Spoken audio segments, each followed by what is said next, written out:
Hoy contamos con la presencia de don Ángel Luis Estrella, es ingeniero aeronáutico y máster en ingeniería de automoción, que tiene gran experiencia como directivo en multinacionales como la Volvo, Renault, Scania y otras más.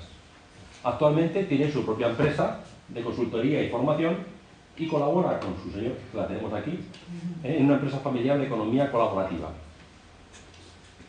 Esto consiste en intercambiar bienes y servicios entre particulares a través de las redes sociales con la reducción de costes que ello supone, con lo cual es un tema moderno e interesante. Es conferenciante y le encanta escribir. Y sobre todo tiene una cosa muy importante, es amigo de nuestro querido padre Enrique. Así que escuchémosle. Adelante. Pues muchísimas gracias. Gracias. Buenas tardes a todos. ¿Se me oye bien por atrás? Sí. Pues buenas tardes a todos y bienvenidos. Y bueno, vamos a hablar, como dice la conferencia, vamos a hablar un poco de miedos, ¿no? Y de los SEAL. ¿Sabéis quién son los SEAL? Estos sí, estos no. ¿Sabéis quién son los SEAL? Los SEAL son los cuerpos de operaciones especiales de la Armada de Estados Unidos. Los que mataron a Bin Laden, por ejemplo. ¿Por qué hablamos de miedos con los SEAL? Porque, hombre, un agente que su trabajo es que de pronto les digan te tiramos en paracaídas en mitad de las montañas de Afganistán y procuran que te cojan prisionero, yo creo que esa gente tiene que saber manejar el miedo, ¿no? Porque si no, la verdad es que lo llevan crudo. Pero bueno, antes de irnos metiendo en esos detalles, me gustaría haceros una pregunta.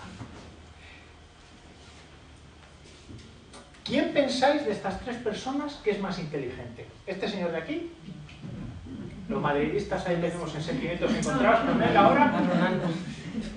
Este, pues sí. Einstein. ¿Todo el mundo Einstein? ¿Hay alguno? ¿Perdón? ¿Tú, Ronaldo? ¿Por qué?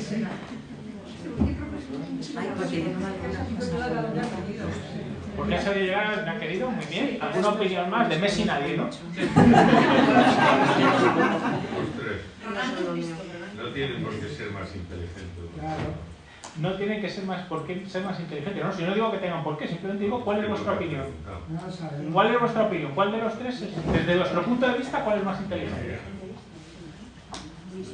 Yo podría contestar porque yo no los conozco tanto como para decir quiénes son más. Bien, es una opción de decir, pues mira, no. Lo que sé de ellos es lo que los medios de comunicación me han transmitido. Entonces yo no puedo tener la certeza de. No tienes la certeza. No, ya entiendo que no tienes elementos como para. Tengo datos para poder decir quién es el más inteligente. Bien, o sea, más o menos por lo que habéis dicho, hay alguien que ha dicho Ronaldo, alguien que dice, pues mira, no tengo elementos de juicio, alguna opinión más, pero en general, digamos, el sentimiento más generalizado ha sido que es Einstein. ¿Por qué pensamos que es Einstein? Porque tradicionalmente nos han dicho que la inteligencia, y entendemos la inteligencia como la capacidad de resolver problemas, pues siempre nos han enseñado que tiene que ver con resolver problemas matemáticos. Incluso hablamos de los test de inteligencia que tienen que ver con cómo te comportas con la lógica matemática, con temas verbales sobre todo.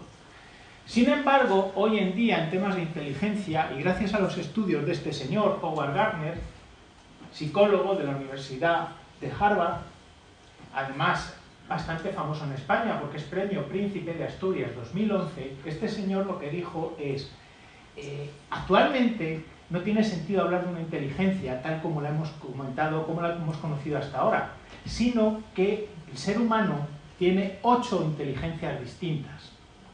Y cuando hablamos de 8 inteligencias distintas, hablamos de una inteligencia lógico-matemática, una inteligencia lingüística. Estas dos son tradicionalmente en las que nos han educado, es sobre las que se hacen los test de inteligencia, y realmente es en las que se centran los programas escolares. De hecho, la espacial también. ¿Perdón? La espacial también. También un poquito la espacial, dibujo, pero el 70-80% de la educación que recibimos está aquí. Pero claro, hay otras inteligencias. Hay una inteligencia musical, hay una inteligencia espacial, como decías, una inteligencia naturalista que te va a ser muy útil, porque si te quedas en una isla desierta, posiblemente te sea mucho más interesante saber qué se puede comer, qué no, y cómo reacciona la naturaleza que saber integrales. Y hay otra inteligencia que es cinético-corporal. ¿Cuál es la respuesta, según las doctrinas de este señor, que ahora se considera el más avanzado en temas de inteligencia, del señor Gardner? El señor Einstein es un señor evidentemente extremadamente inteligente en este área. Mientras que los señores Ronaldo, el señor Messi son extremadamente inteligentes en este socio. ¿Por qué os comento esto? Vamos a hablar de miedos. Y los miedos son emociones. Hay dos tipos de inteligencias. Una es la intrapersonal, que tiene que ver con cómo yo gestiono mis emociones, y la interpersonal, que tiene que ver con cómo me relaciono, qué impacto tiene lo que yo hago en las emociones de los demás y cómo interpreto las emociones de los demás. Estas dos inteligencias se agrupan, más o menos, se pueden agrupar en lo que se conoce como inteligencia emocional, que habéis oído muchas veces hablar de ella, seguramente. ¿Qué es lo que pasa? Que habitualmente estas dos inteligencias, lo que sí parece que están de acuerdo casi todos los autores, es que tener un desarrollo fuerte en estas inteligencias está muy asociado con el éxito personal, el éxito profesional, porque al final vivimos en sociedad y el cómo nos relacionemos va a ser un elemento clave en el éxito que tengamos. Luego, fijaos una cosa, nos educan aquí y sin embargo lo que nos va a marcar el éxito va a estar aquí. Pero vamos un paso más allá. Este señor Anders Ericsson es un psiquiatra sueco que está afincado en Estados Unidos y este señor se hizo una pregunta. Sobre todo esto de la teoría de las inteligencias que hemos visto, llega este señor y dice, bueno, esto está muy bien, pero ¿qué es lo que hace que alguien tenga éxito y tenga de verdad una inteligencia desarrollada y sea capaz de en un campo ser una persona de éxito? ¿Qué hace que Cristiano Ronaldo sea Cristiano Ronaldo? Y la verdad es que hay mucha gente que se plantea que eso es una especie de don natural. Habéis oído, no, o sea, a mí me gustaría ser como Ronaldo, pero yo no tengo las facultades que él tiene. ¿Alguna vez habéis escuchado esto? ¿Lo habéis pensado? Pues lo que dice el señor Ericsson es que después de además unos estudios que duraron casi 20 años durante cientos y cientos de personas, dice que evidentemente hay un componente de facultad natural, hay un don dado, pero que la importancia de este don es mucho más baja de lo que se piensa. Y que lo que marca realmente la diferencia entre alguien que es bueno y alguien que es excepcionalmente bueno en un campo son las horas de práctica consciente. ¿Qué significa práctica consciente? Que hago algo, pero además me fijo cómo lo hago para si lo hago mal mejorarlo. Este señor estudió, pues, si era tema de sexo, de edad, de religión, de raza, y vio que la diferencia era, sobre todo, horas de prácticas. Insisto, hay un factor que es las facultades naturales, las facultades innatas que todos tenemos.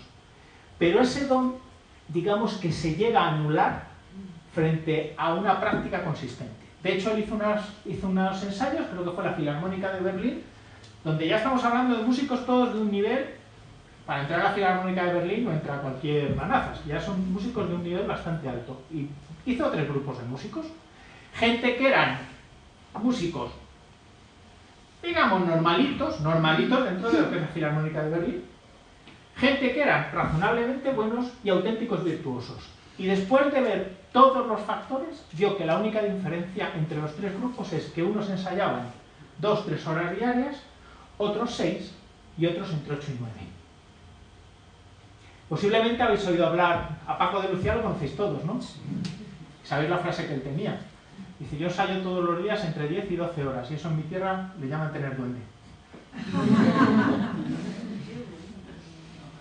¿Por qué os digo esto? Porque vamos a hablar de gestionar miedos. Gestionar miedos tiene que ver con nuestra inteligencia intrapersonal, que habitualmente es algo que no nos han enseñado. Por lo menos a mí en el colegio no me enseñaron a manejar emociones. No sé si a alguno le enseñaron. A mí no me enseñaron. ¿Qué es lo que ocurre? Que hemos aprendido a base de darnos topetazos.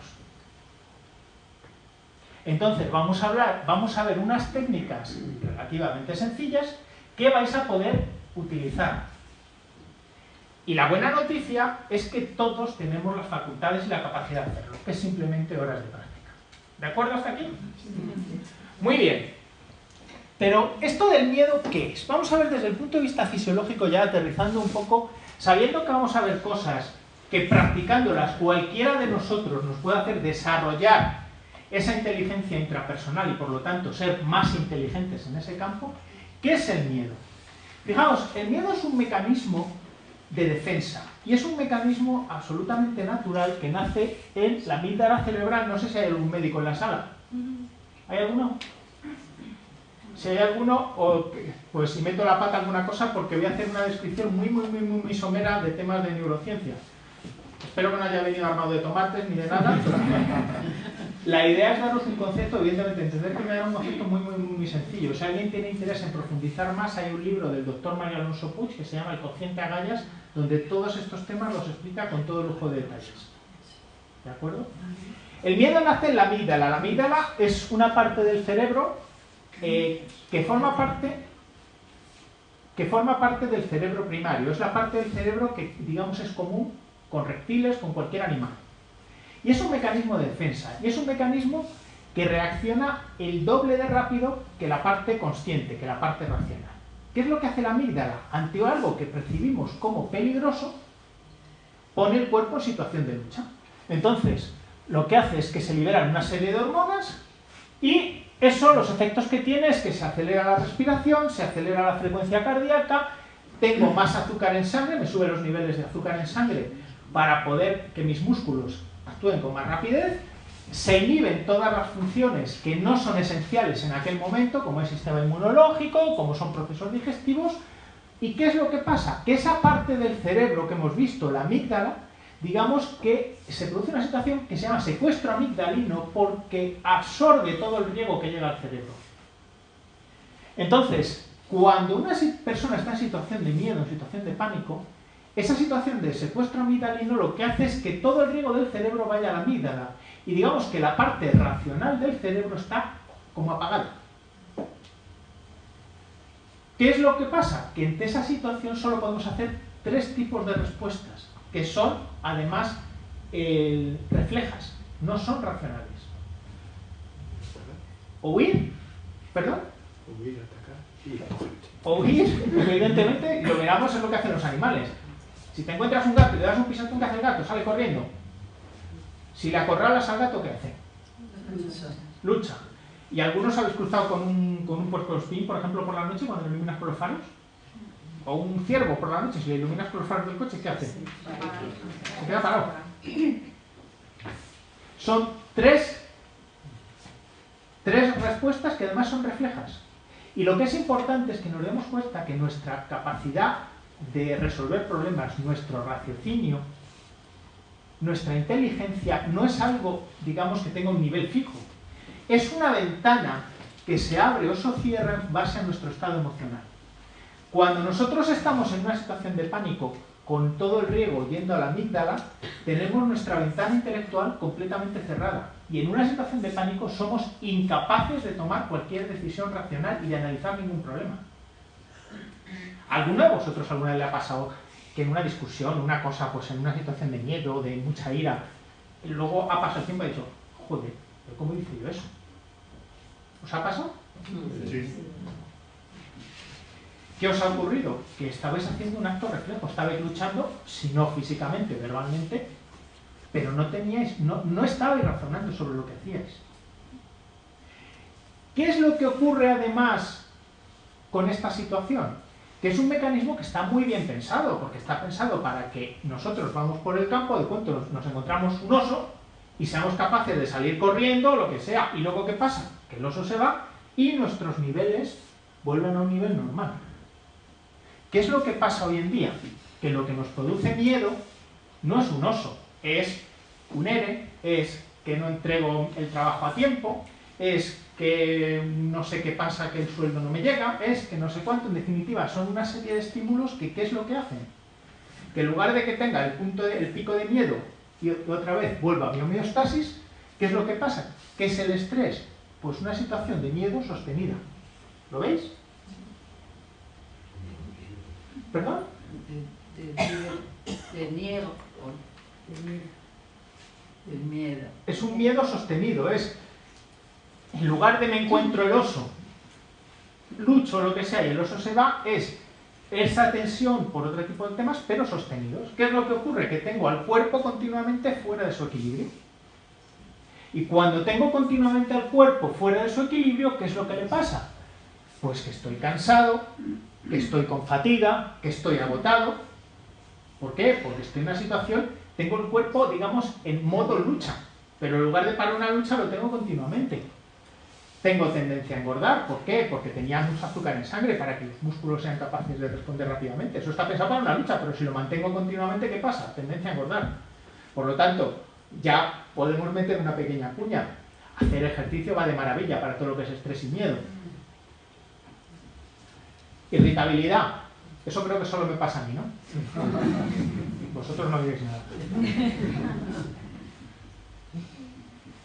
Problemas digestivos. ¿Por qué? Porque cuando yo estoy en una situación de miedo hemos visto que lo que hago es que todas las funciones que no son esenciales para ese momento de lucha, las paro. La digestión la paro. Luego, ¿qué me va a pasar? Problemas gástricos. Porque al final las digestiones se alargan, los alimentos fermentan, ¿de acuerdo? El sistema inmunológico, débil. ¿Por qué? Porque no es esencial para el momento de lucha. Luego, tendencia a enfermar. Disminución del deseo sexual, evidentemente, por lo visto, no es una función en ese momento esencial para la lucha. En las mujeres, asociado a eso también, pues irregularidades en el ciclo. Síntomas que de una forma u otra, algunos o todos, todas las personas que hemos estado en situación de estrés, en situación de tensión, no sé si os habéis visto reconocido en alguno de los síntomas. Fijaos que al final esto del miedo, del estrés, os dais cuenta que va a ser un juego mental. Y es un juego mental que se va a tratar de lograr, de ver de qué forma logramos que el riego llegue a esta parte del cerebro, que es mi corteza prefrontal, que es donde están las funciones, que tengo la creatividad, tengo la capacidad de analizar problemas, en definitiva, que me va a permitir que ponga todas mis facultades para resolver algo, frente a la situación de secuestro amigdalino. Porque en secuestro amigdalino, acordaros, tengo la ventanita de inteligencia completamente cerrada. ¿Y eso qué significa? Que venga el problema que venga, lo único que voy a hacer es o lucho, o me quedo parado, o salgo huyendo. Pero no soy capaz de analizarlo. ¿Significa que si no tengo miedos o soy capaz de gestionar mi miedo, no voy a tener problemas? No. Significa que por lo menos, voy a tener todas mis facultades para poder solucionarlos. Porque es que de la otra forma no las tengo en juego. Además no engordas. Bueno, hay otras razones aparte del estrés, pero sí, sobre todo temas de salud afectan muchísimo. Pero en fin, vais a ver que es un juego mental. Es decir, ¿qué hago?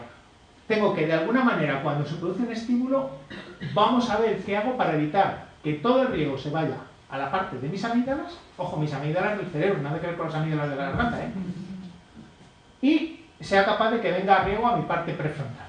¿De acuerdo hasta aquí? ¿Hasta aquí alguna pregunta, duda, comentario? Sí. La preocupación que tiene que ver con la generación de estrés.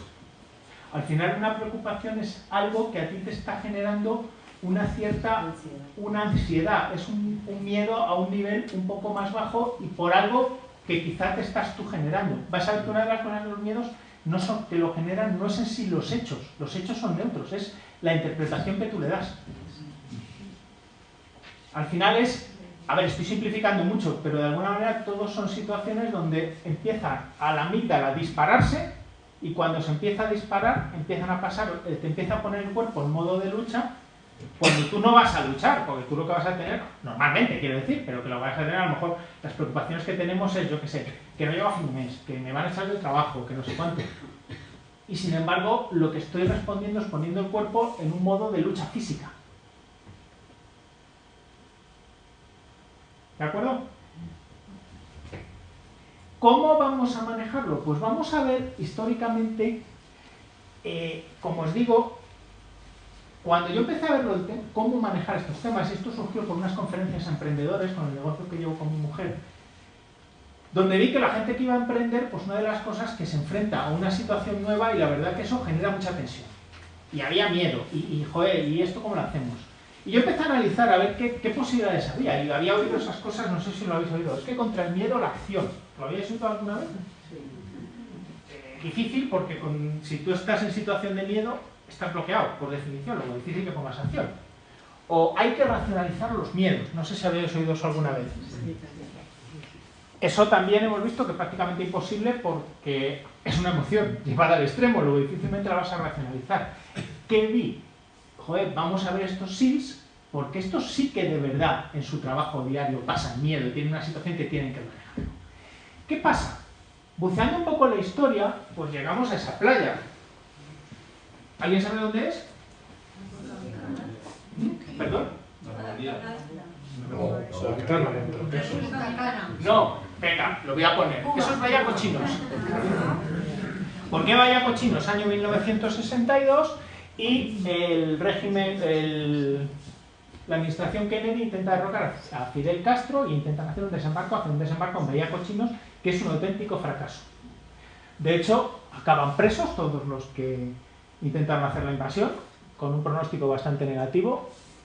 Preso intentando dar un golpe de Estado a una dictadura comunista no es el mejor futuro posible. Y el señor Kennedy pide que se haga un análisis exhaustivo de por qué se había producido esto. De esto se ha escrito mucho, hay novelas, pero lo que ven es que mandos claves de la operación habían tomado decisiones dirigidos por el pánico. Viendo esto, se decide crear un cuerpo nuevo que ya venía de los antiguos cuerpos de demolición de la Marina y se habla con varias universidades para que desarrollen partes del entrenamiento donde se ponga un foco especial en que esta gente sea capaz de superar situaciones de tensión, de pánico extremo, puesto que por su trabajo habitual van a tener que soportarlas. Y llegan a hacer cosas como estas, fijaos, ¿son estos los SEALs? Esto es un vídeo real del entrenamiento, donde ante una situación totalmente inesperada, como es que le van a poner una capucha, donde no puede ver ni oír nada y se enfrenta a una situación completamente nueva y tiene que tomar una decisión. Le quitan la capucha, ahora lo veréis que le quitan la capucha y cuando le quitan la capucha tiene que decidir qué hace, si le pega al de adelante porque es un terrorista, si resulta que el terrorista es detrás, es decir, todo lo contrario a lo que es un análisis con miedo. Tienes que analizar rápidamente la situación y tomar una decisión. Fijaos, levanta la capucha y tiene que decidir. Aquí el terrorista se supone que está detrás y el de delante es un rehén.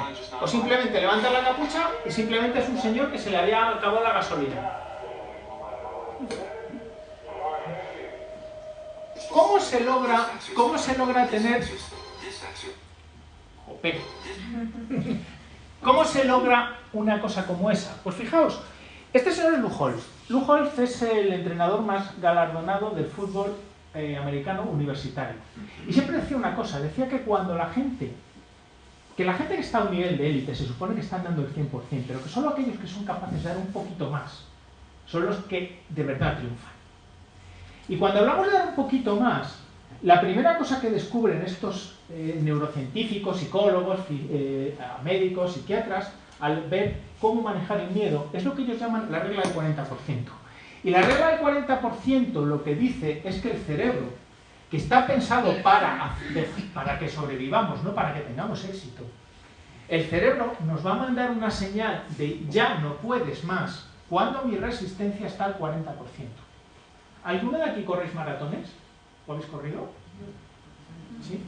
A mí, yo no lo he corrido nunca. Ya ves la planta esta la planta estatua griega que tengo. Pero yo no sé, a mí lo que me ha contado gente que corre maratones es que hay veces que tú te das, parece que es como si te dieras, a mí me han dicho, con un muro de cristal. Y que si lo superas, terminas. ¿Qué es lo que pasa? ¿Qué es ese muro de cristal? Ese muro de cristal es una señal que manda el cerebro diciendo que no puedes más. Realmente estás al 40% de capacidad, pero te dice que no puedes más para protegerte. Si logras pasar ese umbral, terminas la maratón. O mueres.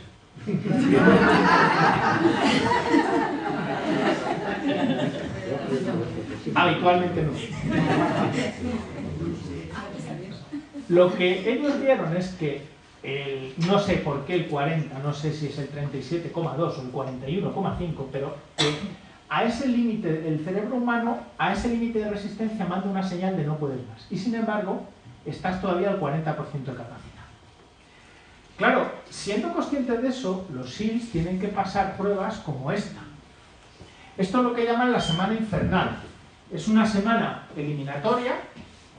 Durante 5 días, duermen unas 2 o 3 horas, tienen que correr casi 200 millas, es continuo ejercicio, no sabe lo que va a pasar. ¿Alguno habéis visto la película La Teniente O'Neill? Sí. Esto sale y además, si os acordáis, hay una campana, si alguno quiere abandonar, le da a la campana y abandona. Claro, incluso siendo consciente de esa regla del 40%, ¿cómo aguantas una cosa como esta diciendo, joder, me quedan 5 días así? 5 días así. Si tú te planteas que te quedan 5 días así, eso no hay cerebro que lo aguante, sino que la única manera o una de las estrategias que empleamos es marcarnos metas a corto plazo. Marcarnos metas a corto plazo, ¿por qué? Porque si yo empiezo el primer día y me planteo, tengo que aguantar 5 días así y a mí me están tirando bombas, me están haciendo todas las perrerías que salen en el vídeo, entro en modo de pánico, me levanto, doy a la campanita y me voy. ¿Qué es lo que sí es capaz de centrarse el cerebro? Enfocarse en el paso siguiente. No me voy a enfocar en aguantar los 5 días, sino que me voy a enfocar en aguantar hasta la hora de comer. Y cuando llegue la hora de comer, me enfoco en aguantar un poquito más. Y cuando llega ese poquito más, me enfoco en aguantar un poquito más. Pero me enfoco en pasos cortos que sí veo posibles, porque de entrada los 5 días los voy a ver imposibles. ¿De acuerdo? Luego, primera estrategia, fijarse metas a corto plazo. Vamos a ver la segunda, y para ello, ¿sabéis quién es ese señor? ¿Quién es? Michael Phelps, el señor que más medallas olímpicas tiene en cualquier absoluto, en juegos de verano, de invierno, de todo, tiene 20 y tantas. Esa foto es de los juegos final de los 200 metros mariposa, Juegos Olímpicos de Pekín.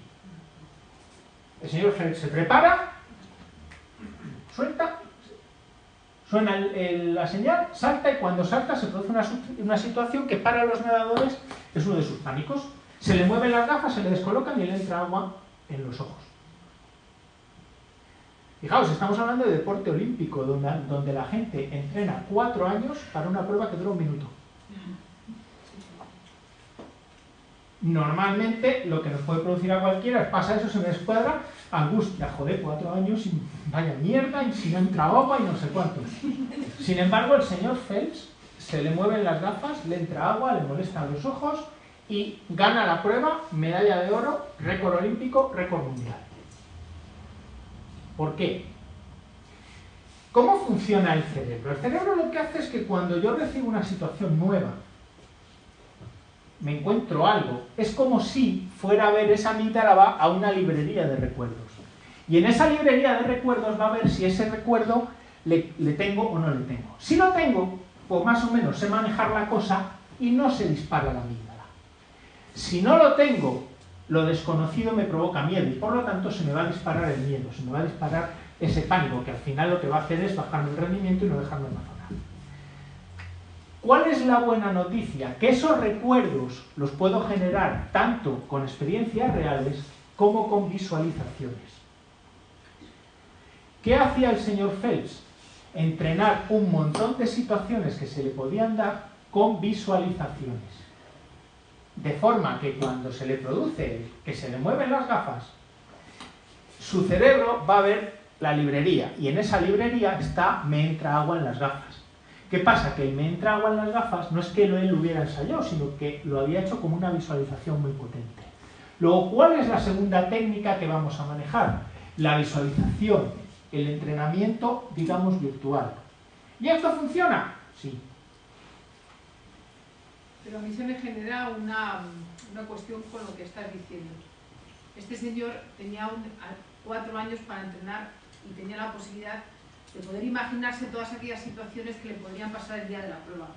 Pero ¿qué ocurre cuando tú no tienes una visualización durante 4 años? sino que te enfrentas por primera vez a una situación. Tú no puedes marcarte metas a corto plazo porque tú no sabes lo que te va a venir encima, ¿no? Entonces, ¿cómo lo gestionas? Vamos a ver las otras dos.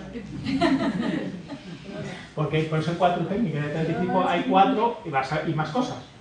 Si quieres, disculpa, ¿cuál es tu nombre? Isabel. Isabel, si te parece, me vuelves a hacer la pregunta al final o me dices si al final te la he contestado o no te la he contestado. ¿Te parece? Gracias. No, por Dios, me parece una pregunta muy pertinente. Lo que pasa es que te estás preguntando por el asesino cuando todavía estamos reunidos en el salón todos allí mirándonos con el reojillo unos a otros. Gracias por tu pregunta. Visualización. Fijaos, vamos con la tercera técnica. Estos dos señores, Mark Waldman y Andrew Newberg, son dos psiquiatras, uno de Thomas Jefferson y otro de la Loyola University, que estos durante mucho tiempo estudian el efecto del lenguaje en el cerebro. Y descubren varias cosas. Por ejemplo, una de las cosas, y es una cosa muy interesante, es que ven el efecto de la meditación, de la oración, llámalo mindfulness, oración. Lo estoy viendo, no estoy dejando fuera el aspecto sobrenatural, ¿de acuerdo? De hecho, ellos estudian grupos de monjas católicas y grupos de monjes tibetanos y ven que gente que hace este tipo de prácticas son mucho más hábiles, manejan mucho mejor las situaciones. La gente que ellos, según ellos dicen que hacen meditación o oración, son capaces de manejar mucho mejor las situaciones de estrés. Es decir, son capaces de evitar que su amígdala sea la que se lleve el gato al agua. Pero sobre todo, lo que es importante de lo que estamos hablando aquí ahora mismo es que ven el efecto del lenguaje y ven que distintas palabras activan distintas zonas del cerebro.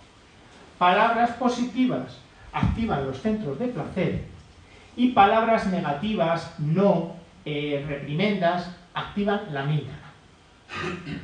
Y de nuevo, igual que pasaba antes con el ejercicio de la visualización, no hay gran diferencia para el cerebro en si lo que me dicen o lo que escucha el cerebro me lo dice una persona externa o si me lo digo yo mismo.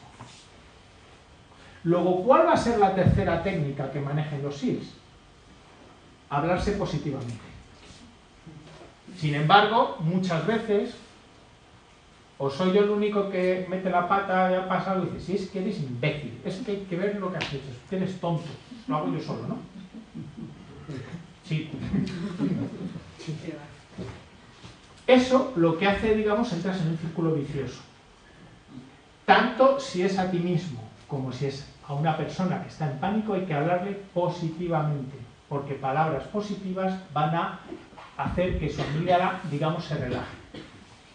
Los SEALs lo dicen con una frase, dicen, when things get tough, only tough survive. Cuando las cosas se ponen duras, solo los duros sobreviven. Bueno, los que no somos SEALs, pues lo decimos un poco más suave en el sentido de tranquilízate que las cosas te van a ir bien. ¿De acuerdo? Bien. ¿Cómo vamos de tiempo? Bueno. Ese señor es Leon Festinger. Leon Festinger, doctor en psicología por la Universidad de Iowa. Y Leon Festinger hizo una experiencia muy curiosa. Él lo que cogió fueron 3 grupos de personas. Por ejemplo, Armando, Miguel, ¿cuál es tu nombre? Mari Carmen, Fernanda y Fernanda. Entonces, imaginaos que cojo a Miguel, a Mari Carmen y a Fernanda y los pongo a los 3 a hacer una tarea muy aburrida. ¿De acuerdo? Los pongo a hacer la tarea y les pregunto, Miguel, ¿qué tal la tarea? Miguel me dice, pues muy aburrida. Pum. Mari Carmen lo mismo y Fernanda lo mismo. Vale. Ahora digo una cosa. Mira, va a venir Isabel y os va a preguntar que qué tal la tarea. Y primero me cojo a Miguel y le digo, mira Miguel, va a venir Isabel y te va a preguntar que este trabajo que se está haciendo, que qué tal. Le vamos a hacer una cosa, yo te voy a dar 20 euros.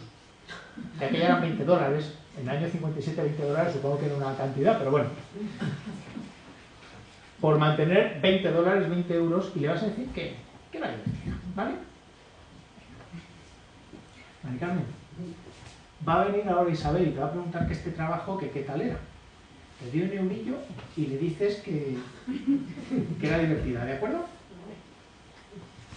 Tú contestarle cómo era la tarea, ¿vale? ¿Qué pasa? Viene Isabel, habla con ellos y Miguel le dice, la tarea era divertida. Y Mari Carmen le dice, la tarea era divertida. Y Fernanda le dice, la tarea era muy aburrida. Ahora les vuelvo a preguntar a ellos. ¿Qué ocurre con Miguel? Miguel piensa, he mentido, pero realmente no le ha hecho ningún daño. Y oye, por una mentirijilla por 20 euros, está bien pagada, ¿no? No es una mentirijilla, el que me ha repercutido 20 euros por hacer eso. Luego ya no es tan aburrido. Sí, pero quiero decir, tú sabes que la tarea es aburrida, pero bueno, consideras que 20 euros por una mentirijilla está bien pagado luego. Vale. ¿Qué le pasa en cambio a Mari Carmen? Que Mari Carmen está pensando, joder, 1 euro y he mentido. ¿Qué cosa de verdad? Mentir por 1 euro, ¿eh? Mentir por 1 euro. Bueno, es que, bueno, mentir por 1 euro, hombre, alguien como yo no miente por 1 euro. Lo que pasa es que realmente este trabajo que nos ha mandado Ángel, cuando le cogías, llevabas un ratillo, le cogías el tranquillo y aquello, la verdad que era entretenido. Porque, ¿qué es lo que está pasando? En su cerebro asocia mentir por 1 euro, allí no cuadra. Como mentir por 1 euro no cuadra, ¿qué es lo que hace? Cambiar la percepción que tiene de la tarea. La tarea no era tan aburrida. ¿Por qué? Porque hay un fenómeno que se llama la disonancia cognitiva, que dice que el cerebro humano no puede de forma continua pensar de una forma y actuar de forma distinta. ¿Qué pasa? Si ella piensa la tarea es, mentir por 1 euro está mal, pues no puedo mantenerlo. ¿Qué es lo que hago? No he mentido. ¿Qué es lo que tengo que cambiar para decir no he mentido? La tarea era entretenida. ¿Lo veis? Hace unos meses en El País había un reportaje sobre un sicario, era algo terrible, un tío que había matado a 400 personas, además mujeres, niños, de todo. Y le preguntaban y decía el tío, no, si era gente que se lo merecía en el fondo. Y además, si había alguno que no era tan malo, yo echaba un Padre Nuestro y ya se solucionaba todo.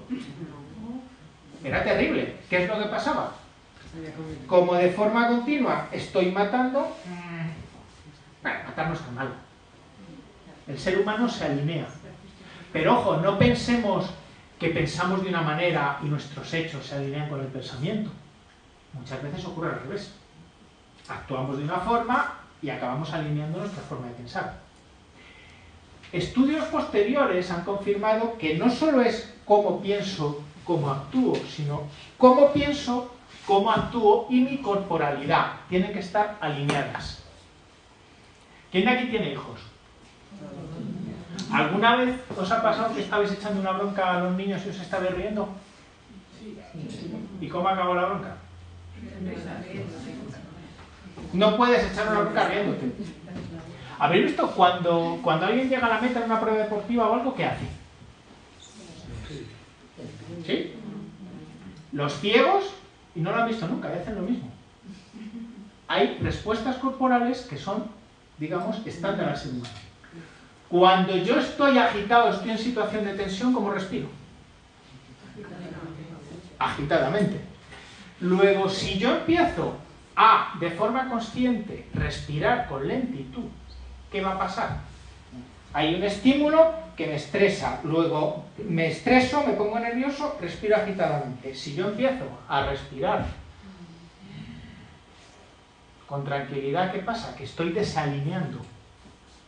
El cuerpo no puede estar desalineado. Luego, si la corporalidad, mi respiración, es lenta, estoy desalineado, ¿qué empieza a pasar? Que me empieza a tranquilizar.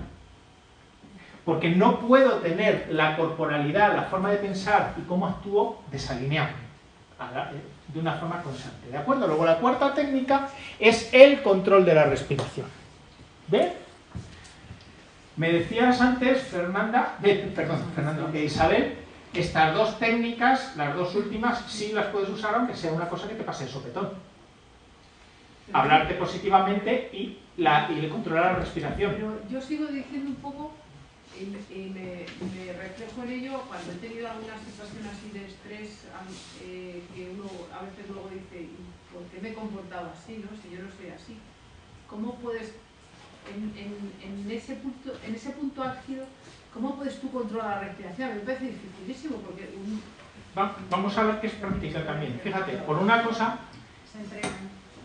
vamos a seguir un poquitín más y te lo vuelvo a decir, te vuelvo a preguntar. ¿Vale? Déjame que siga un poquitín más. No, es que me estás haciendo ver que uno nunca te enfadarás. Pero a ellos no les preguntes, ¿eh? Como digáis algo... Pues son 20 euros. Más de 20 euros me va a costar esto. Mucho más, me temo. No. Una cosa es que manejes cosas, que tengas técnicas, y otra cosa es que estés en la perfección. No. De hecho, si les preguntas a ellos, te dirán que no se enfadan. Vamos. Fijaos, ¿hasta qué punto estas 4 técnicas llegan a hacer y una situación para que veáis hasta qué punto unas personas pueden ser capaces de controlar el miedo? Hay un pánico, hay un miedo que todos tenemos en el ADN, que es el miedo a ahogarnos. El miedo a ahogarnos es algo que es intrínseco a la persona. A ti una araña te puede dar miedo o no darte miedo, pero ahogarnos lo tenemos todo dentro. Fijaos una prueba que hacen los SIS cuando ya llevan un tiempo, de entrenamiento. Los van a meter en una piscina y los van a meter con unas gafas negras y no van a ver ni a oír nada. Y fijaos lo que les hacen.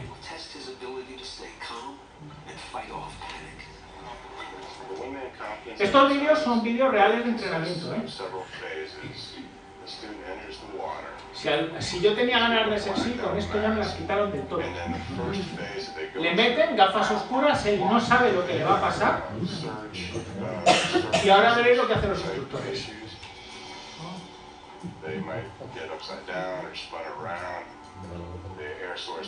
Está completamente desorientado, no sabe, que aquí se ve muy bien. Dentro del agua le quitan lo del oxígeno, le hacen un nudo detrás y esa persona tiene que ser capaz de fríamente analizar qué le ha pasado y dar una solución.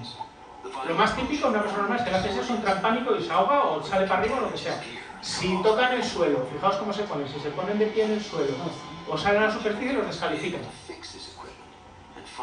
Y además pensar una cosa, que te pueden quitar el oxígeno, no es tomo aire y me lo quitan, a lo mejor me lo quitan justo cuando acabo de echar el aire, con lo cual tengo muy poquito tiempo para reaccionar. Hasta ese punto son efectivas en las técnicas. ¿De acuerdo? ¿Perdón? Perdón por la pregunta, ¿no se les ahoga? ¿Cómo controlan que no se les ahoga? Pues no sé, hombre, normalmente en los entrenamientos de los cuerpos de operaciones especiales a algunos se les queda de vez en cuando. Porque también el instructor no sabe cómo reaccionar. ¿Perdón? No saben, pero de hecho si tocan, si se ponen de pie o les descalifican. A ver, estamos hablando de un entrenamiento para gente que luego los tiran en paracaídas en mitad de Afganistán para no matar a un terrorista. Quiero decir que no es... Pero vamos, sí son peligrosos y sí hay muertos a veces.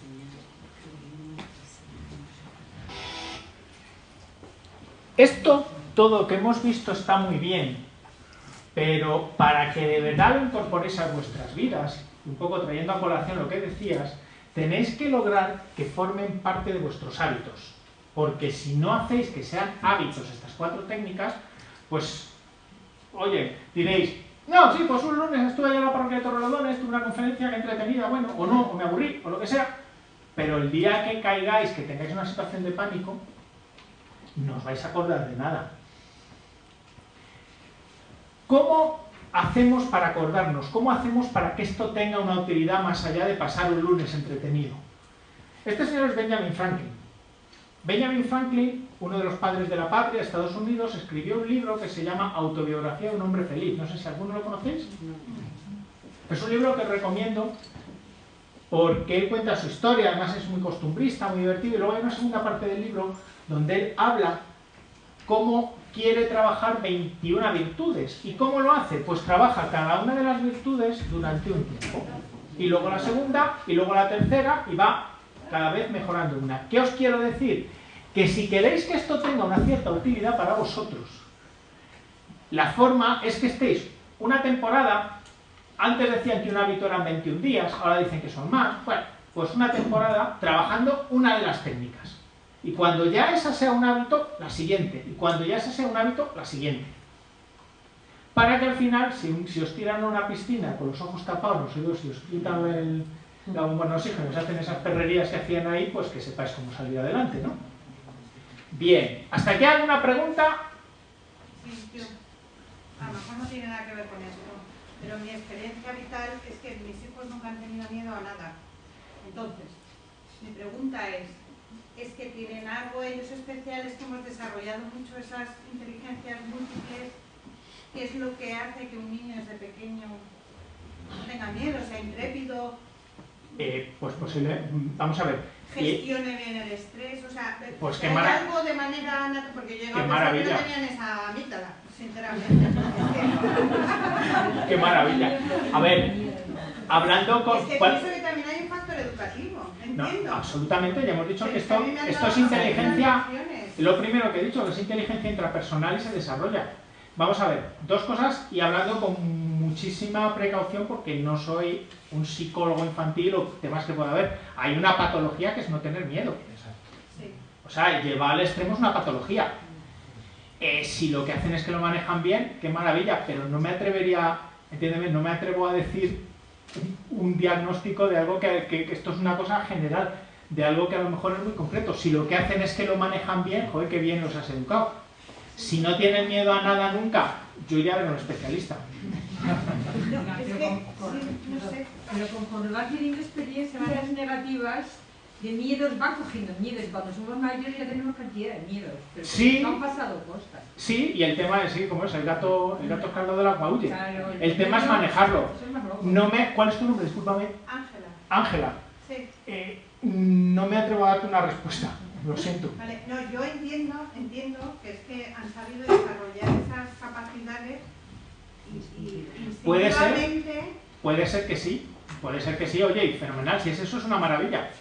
Sí, sí. Ojalá, y qué bien y enhorabuena por la educación. Siento no poderte dar más detalle, pero es que ya igual entras en tema que es más de expertos en psicología. ¿Alguna cosa más? ¿Seguimos? Ay, perdón. Yo no sé si hacer la pregunta ahora o esperar también al final, pero es una... Como tú quieras. Como ha planteado el que si había alguna pregunta hasta ahora, yo la había notado para al final hacerla, ¿eh? Pero con respecto a este planteamiento que ha hecho esta persona y con respecto a la pregunta que yo tenía, van enfocadas las dos cuestiones y a mí me decir, yo creo que usted no está hablando de no tener miedo, sino de cómo poder superar el miedo que uno tenga. O sea, la situación de miedo, el miedo es una defensa del cuerpo, el miedo es un mecanismo natural. El tema es que no caigas en ese pánico que te bloquea.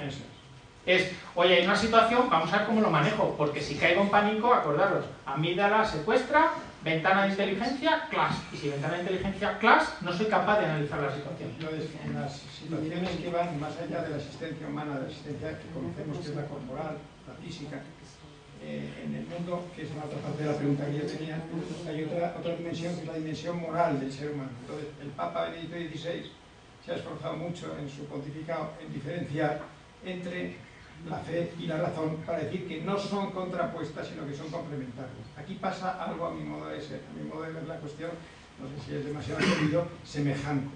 El miedo no es malo. No. El miedo es una circunstancia de alerta, como una luz roja, que se puede convertir en algo bueno, siempre y cuando sepamos dominar el propio miedo, y el miedo no nos domina a nosotros. Pues para esto viene mi pregunta verdadera, porque esta se me ha ocurrido a propósito de esta inteligente cuestión que ha hecho esta persona, ¿no? Y es, ¿para qué se está intentando? Yo estoy viendo todas estas técnicas, pero uno de los problemas que plantean siempre estas películas que usted ha señalado es ¿para qué se utilizan estas técnicas? Cuando estas técnicas se ponen al servicio del ser humano y de sus miedos y de vencer esas las dificultades que pueden comportar son una cosa, pero cuando son una ingeniería al servicio de una determinada política, hay que ver los efectos que también están estudiados en esos mismos grandísimos profesionales que suceden cuando al cabo de un cierto tiempo se les somete repetidamente a esas situaciones de estrés y esas personas se vuelven radicalmente animales. O sea, están privados absolutamente de cualquier tipo de libertad, porque están entrenados, por ejemplo, exclusivamente para matar, están entrenados exclusivamente para hacer, y luego cuando dejan de poder hacerlo se les desprecia, se les abandona y no se les trata. Bien. Entonces, ahí no, ahí hemos eliminado un factor que es determinante, que es en el que incidía Benito XVI, que lo forma principal. ¿Cuál es? El alma, ¿no? Es decir, la dignidad del ser humano. Disculpa, Francisco. Francisco, vamos a ver, la pregunta, el comentario que haces, que es tremendamente interesante, yo lo comparto. Lo que pasa es que aquí no entramos a un nivel tan alto, sino simplemente Claro, decir, oiga, no, digo, ¿para qué gestionamos el miedo, no? pues Es no, muy importante. lo gestionamos porque creo que un problema bastante común es que muchos de nosotros tenemos situaciones donde, por la razón que sea, algo nos produce una situación de pánico que nos bloquea. Esa es la correcta. Entonces, vamos a ver cómo manejamos eso. Evidentemente, esto del entrenamiento de los SEALs, estamos cogiendo una cosa muy pequeñita que nos afecta. Estos señores son expertos en torturar y en soportar torturas. Por ejemplo, yo no creo que eso no afecte al cerebro de las personas. Estamos viendo una cosa muy pequeña que es lo que es interesante para nosotros. No se trata de coger todo porque estoy de acuerdo contigo. Creo que el entrenamiento que lleva esta gente lo lleva a unos niveles que se salen de lo que es razonable. Pero por eso estamos cogiendo 4 técnicas que creo que sí son muy útiles para lo que nosotros Quiero decir hacemos. que no nos sorprenda eso y que pensemos que eso es un bien en sí mismo, ¿no? Que eso es una deformación casi más perversa, llegada al extremo, que el sentir el miedo y dejarse llevar. Bien, porque eso no es natural. Eso no es natural. No, perdona, las técnicas que son naturales son maneras de desarrollar nuestra inteligencia intrapersonal, de gestionar nuestras emociones. Lo que tú hagas con unas técnicas neutras ya va en otro sentido.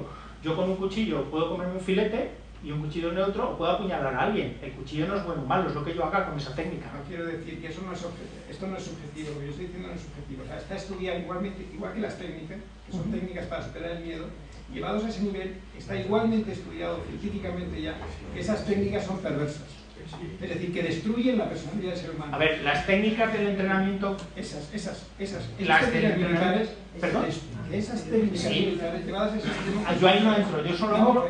No digo que entre ustedes, digo que no corramos el riesgo que se puede correr de pensar que eso puede ser algo deseable. Eso está solamente al servicio de una determinada política militar. Bien. O llevado el caso de política empresarial también. Bien, yo solo me quedo al nivel de dar herramientas, perdón, un segundito, ya retomamos.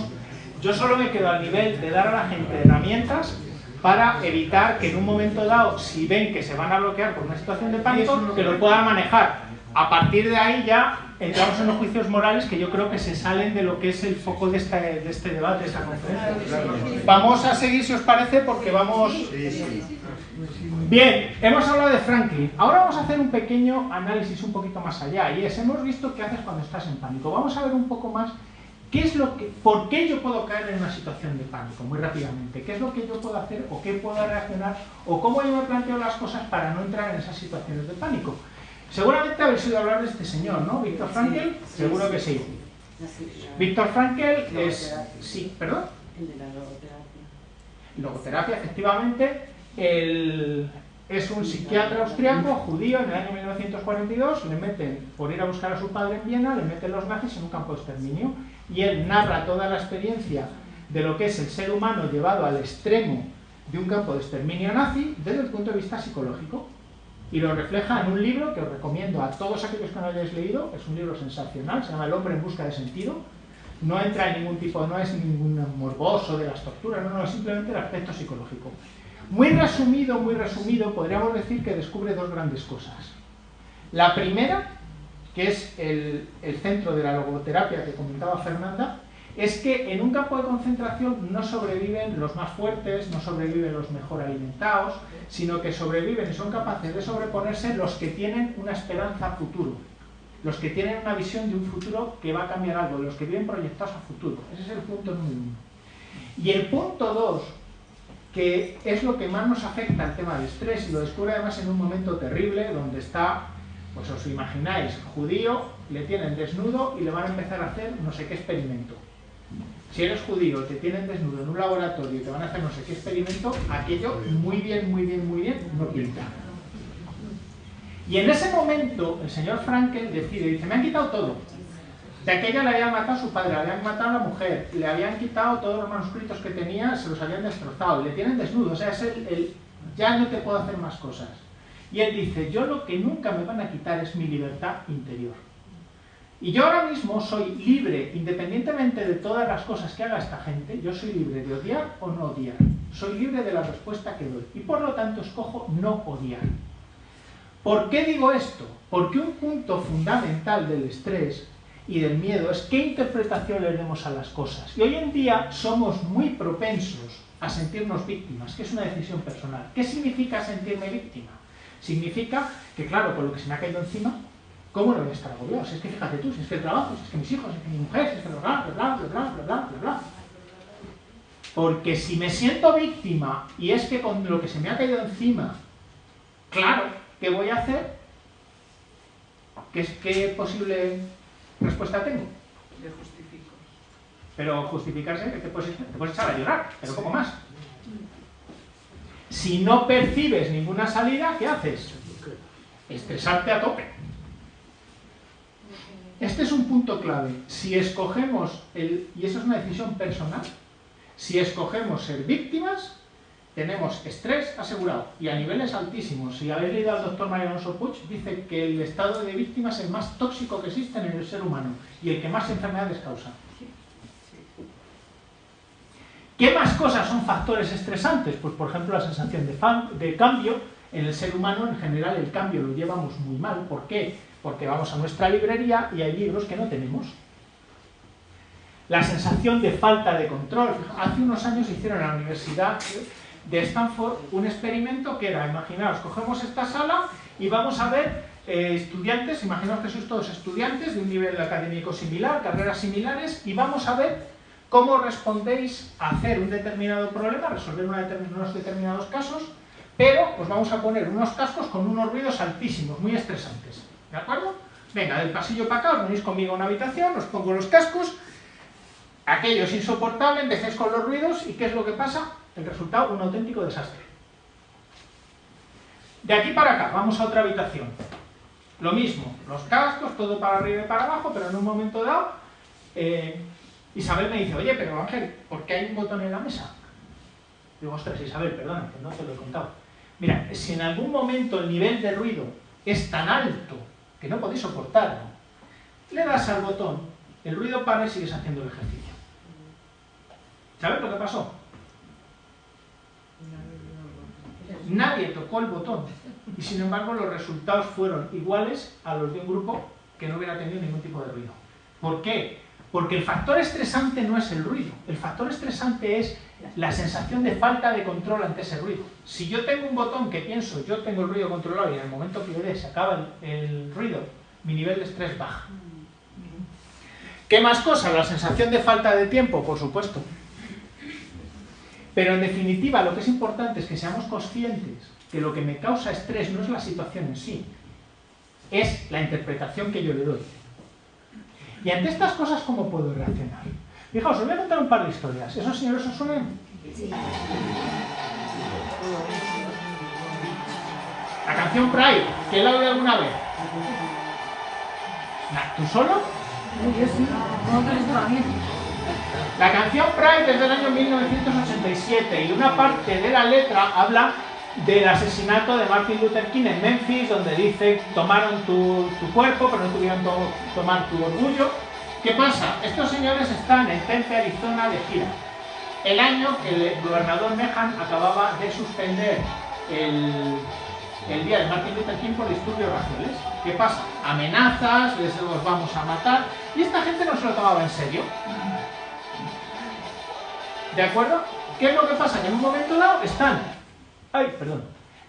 dado están, este señor que es Bono, está tocando y claro, se hace consciente, está en un escenario y dice, joder, Estados Unidos, un sitio donde la mitad de la población lleva armas.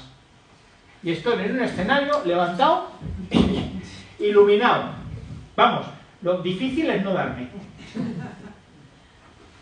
Se bloquea por el miedo, se queda paralizado, no puede cantar, no sabe qué hacer. Y en un momento dado es consciente que justo delante de él, Adam Clayton, el bajo, se había puesto delante, con la intención de que si alguien disparaba, la bala se la llevara a él. Ese momento de sentirse acogido, de sentirse querido, hace que Bono salga de esa situación de miedo y termine el concierto. Termina el concierto. Fundamental. El ser humano, uno de los factores más potentes contra el miedo, contra el estrés, es sentirse querido, sentirse acogido. Y si no, os cuento esta historia. ¿Conocéis Roseto? ¿Habéis oído hablar de ello alguna vez? No. Roseto era un pueblo en los años 60, es un pueblo de Pensilvania, donde se dio, estamos hablando de años 60, cuando todavía había un montón de muertes por infartos, y porque todavía no se conocía el efecto de la tensión mucho, del colesterol, de todo este tipo de cosas, y había una cantidad de muertes por infarto a partir de los 40 y tantos, 50 años, tremendo. La gente fumaba muchísimo, no había control del tabaco. ¿Qué pasa? Que este pueblo de Roseto, pues si esto eran las gráficas, estos son edades, y esto es la tasa de muertes por infarto, estas eran las muertes de Roseto. Empezaron a estudiarlo. Dijeron, esto va a ser que no fuman. Se metían unos canutos sin filtro que no os imagináis. Que no bebe. ¿Alguien ha probado la grapa? La grapa se la echas al coche y anda. Eso va a ser que el trabajo es tranquilo. Trabajaban en canteras. La alimentación, comían pizzas de tocino con masa de pan. El agua. Esto es Bangor, el pueblo de al lado. Roseto, mismo agua. Estos que tienen alguna genética, joder, pues cuando los tíos salían de Roseto, resulta que se ponían las mismas tasas de infarto. Pero es que encima no había delincuencia, encima no había drogadicción. ¿Qué es lo que pasaba? Que en Roseto era un pueblo con unas estructuras familiares tremendamente fuertes. Las familias vivían juntas, los vecinos, había unas asociaciones vecinales tremendamente fuertes, eran muy típicas las comidas estas de calle. Cuando alguien tenía un problema, entre todo el mundo se le ayudaba, se le intentaba dar una solución.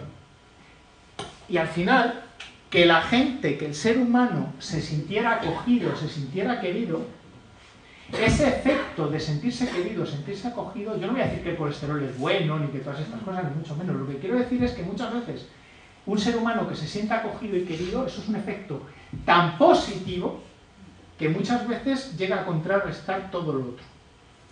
Así que si podemos sacar algo en claro de esto, es que os olvidéis un poquito del móvil y cuando lleguéis a casa, que os vayáis con la mujer, con el marido, con vuestros hijos, que habléis, que os riáis y que lo hagáis todos los días. Que eso es muy, muy, muy, muy potente, de verdad. Sí, no, viendo la foto, parece que quizás es una comunidad italiana, ¿no? Porque sí, eran inmigrantes italianos. Los cuales tienen pues, esa Sí. cultura, ¿no? De hecho, era un pueblo italiano, Roseto, hay un pueblo Roseto en Italia y de hecho se fueron todos, una comunidad y fundaron Roseto en Pensilvania. Sí. Una comunidad muy cerrada. De hecho, la historia termina muy mal. Porque cuando ya aparece Internet, cuando ya se integran completamente en el modus vivendi del resto de la sociedad, las tasas de enfermedad se ponen al nivel de los otros. Iros con la familia, de verdad. Otra cosa que es muy, muy, muy interesante, que no nos toméis muy en serio. Este señor, Patrice McMahon, mi mujer siempre me echa la bronca porque dice que pongo fotos de señores muy antiguos, que a ver si pongo gente más moderna. Este señor fue presidente de la República Francesa y fue el mariscal francés en la campaña de Argelia y de Crimea. ¿Qué pasa? Que a finales del siglo XIX la gente en las guerras no se moría por los cañonazos y por los tiros, se moría de las epidemias de cólera, de peste, es decir, las enfermedades era lo que más muertes causaba. Como este señor tenía una gran experiencia en manejar este tipo de situaciones, porque había estado en Argel y en Crimea, en un momento que en París se produce una epidemia de peste, le dicen que se ponga al mando de una comisión y que organice aquello más o menos. Entra el tío en un salón, pues sería como este, claro, la gente estaba histérica. Os podéis imaginar, en un momento donde la medicina estaba al nivel que había, los hospitales saben lo que eran y hay una epidemia de peste. El tío intentando hablar y nadie le hacía ni caso, no lograba hacer nadie. En un momento dado, cuando baja un momento la gente la voz para intentar, por lo menos decir algo, dice una cosa, dice: señores, la peste es una enfermedad terrible, o se muere uno o se queda tonto. Y créanme que lo sé muy bien, porque yo la tuve cuando estuve en Argentina. Arrancó una carcajada de todo el mundo. En ese momento el nivel de tensión bajó y fueron capaces de empezar a trabajar. Luego, no os tomé las cosas muy en serio. Para acabar, esta señora, doctora Elizabeth Kubler-Ross, ¿la conoce alguien? Sí. La mujer que más ha trabajado con moribundos.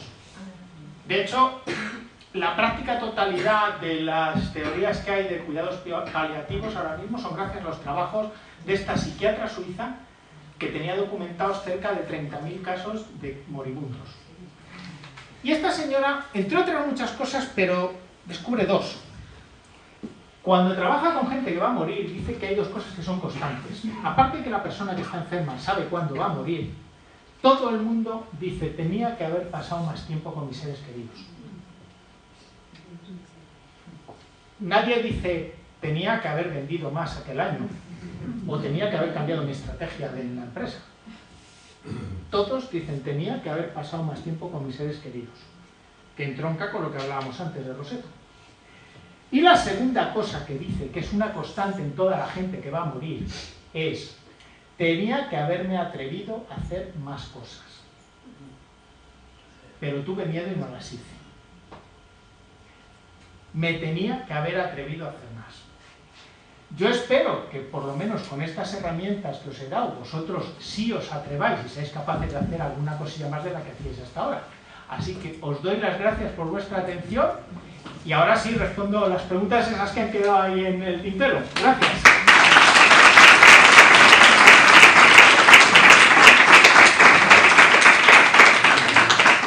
No sé si ya te he respondido, Isabel, ¿os ha quedado por el camino o todavía te queda algo por ahí? A mí me ha sabido esto a poco, yo creo que tendrías que dar una sesión. Oye, puedes hablarlo. Muchas gracias. Interesante. Muchas gracias. ¿Alguna pega? ¿Quién hace la primera pregunta? Usted está deseándose ir corriendo. Todas las técnicas estas de los militares, has dicho una cosa muy interesante, que es que se fueron a las universidades a encargarles cómo podían gestionar. Entonces me imagino yo que las universidades desarrollarían diferentes tácticas en función de las diferentes situaciones que tiene que afrontar cada ser humano, o eran todas iguales. A ver, esto es un súper resumen de la parte que ha trascendido del entrenamiento. El entrenamiento de los SEALs es confidencial. No me refiero a eso, me refiero que si hay estudios también de los, por ejemplo, del miedo de un oficinista o de un banquero. Pues supongo que lo hay, lo que pasa que llega un momento donde yo no, si lo hay a ese nivel de detalle, estoy seguro que sí, porque hoy en día hay estudios al nivel que tiene de todo, yo no lo conozco. Al final intento, digamos, sacar unos patrones comunes de cosas que sí son fáciles de utilizar y que todos podemos hacerlas. ¿Que los hay seguro en ciertas cosas concretas? Pues seguramente, pero no te puedo contestar porque a ese nivel de detalle lo desconozco. Una cosita que no sé si a lo mejor no lo has comentado o se me ha escapado a mí. Es la capacidad de analizar la situación. Quiero decir, las herramientas son qué paso tengo que dar, pero tengo que analizar primero hacia dónde doy el paso. Y cuando al señor le quitan la caperucha negra, evidentemente hace un análisis de la situación previamente. ¿Hay una técnica rápida para eso? Vamos a ver, no es que haya una técnica rápida, es que si tú estás en modo pánico, no eres capaz de hacer análisis, porque tu parte racional y creativa la tienes, digamos, apagada. No es que haya una técnica, y te digo lo mismo que hay, si la hay como tal, a lo mejor, porque esto es un mundo, yo la desconozco. Esto se trata de, dicho de una forma figurada, de tratar de mantener mi ventana de inteligencia abierta lo máximo posible. Y a lo máximo posible significa que mi miedo está apagado al mínimo. Porque cuanto más pánico tenga, más cerrada está mi ventana. Cuanto más cerrada está mi ventana, ¿qué pasa? Que si está cerrada, no soy capaz de analizar. Me quita la capucha y al galante se iba un tiro. Y me da igual que sea un tío que viene a pedirme la hora o lo que sea, porque no soy capaz de analizar. Es cuestión de... El controlar el miedo no va a hacer que los problemas desaparezcan. Lo que te va a hacer es que puedas utilizar tus capacidades para afrontarlos. ¿Vale? Sí.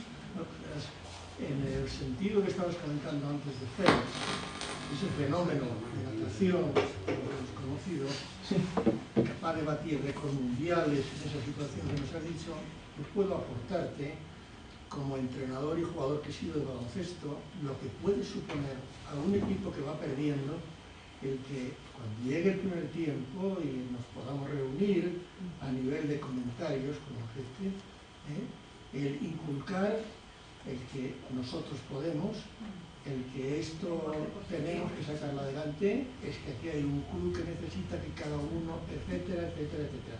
Voy por ese camino, ¿no? El lenguaje positivo. Motivar fuertemente a los jugadores. Ese equipo, cuando sale a la cancha, sale de otra manera, y lo que estaba muy bajo puede llegar incluso a todo lo que tenga que ganar el partido, pero sale motivado de otra manera. Esto lo puedo aportar porque lo he experimentado como jugador y como entrenador. Pues muchísimas gracias por la aportación. Yo creo que entronca con la parte del lenguaje positivo, de hablar positivamente, sí. O sea, pues gracias por el comentario, porque al final refuerza que son situaciones reales más allá de lo que yo os puedo contar como una cosa o una entelequia. Gracias. ¿Cuál es tu nombre? Discúlpame. Rafael. Pues Rafael, como me dijo. Gracias. Sí. Yo pertenecía a las unidades de operaciones especiales del Ejército de Tierra. ¿Tú sabes? Hace 20 años y ratifico todo lo que está diciendo. Es verdad que el estrés y el miedo, el soldado de operaciones especiales lo tiene que saber controlar. Yo he hecho lo de la piscina. Lo que dice este hombre tiene razón en una parte minúscula. Es verdad que hay gente que termina muy mal. En general, lo que hacemos en operaciones especiales, igual que en sí, no es muy diferente de lo que hacen los geos, a saber gestionar momentos en que efectivamente hay que reaccionar de manera inmediata. Y yo añadiría, si me lo permite, que me parece que tiene que ver con todo esto, que la inteligencia emocional se puede desarrollar durante toda la vida. Sí. Por eso, todo lo que sea el entrenamiento y entrenamiento te ayuda y te va a permitir poder reaccionar. Y sí, quiero añadir, y lo digo con orgullo de español, que no es que esté medido, pero por lo que yo estoy trabajando, que lo estoy tanteando poco a poco, en España tenemos un nivel de resiliencia, de capacidad de soportar el estrés y las situaciones traumáticas y estresantes por encima de la media. No digo viva España porque se... Sí, pero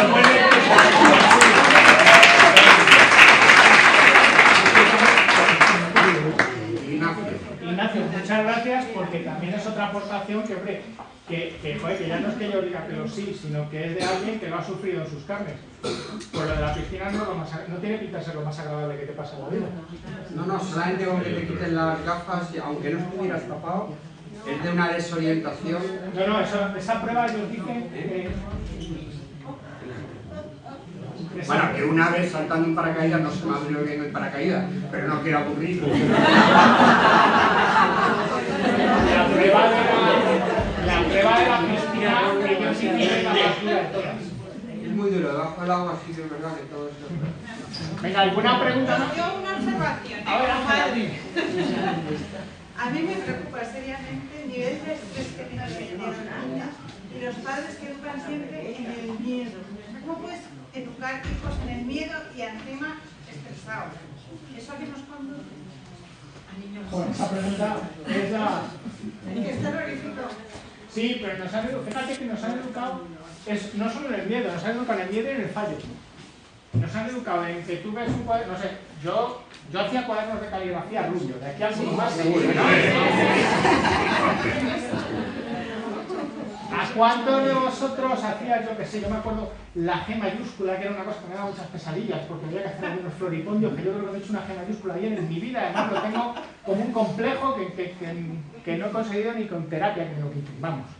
¿Qué pasaba? Que hacías 20 Gs, y hacías una bien, o hacías 3 bien, 4, y unas. ¿Y qué hacían?